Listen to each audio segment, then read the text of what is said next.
संध्याकाळी काहीतरी चटपटीत खायची झाली वेळ, चला बनवूया चायनीज भेळ। कढईमध्ये 1 लिटर भर पाणी घालू, साधारण 10-12 कप पाणी आहे। पाणी उकळलं त्याला काढून घेऊ। चीन सिगरेट हे झाका नूडल्स घालू, आता याच्यावर झाकण ठेवू।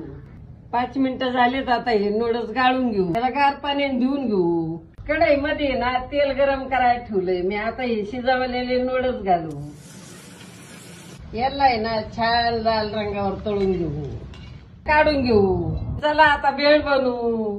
ह्या पातेल्यामध्ये 4 चमचे चीन सिगरेट शेजवान केचप घालू, कापलेला कांदा, शिमला मिरची, हे कोबू घालू, याला छान मिक्स करून घेऊ। हे तळलेले नूडल्स घालू, याला आहे ना आता चांगलं मिक्स करून घेऊ। आपली चायनीज भेळ तयार आहे, या खायला।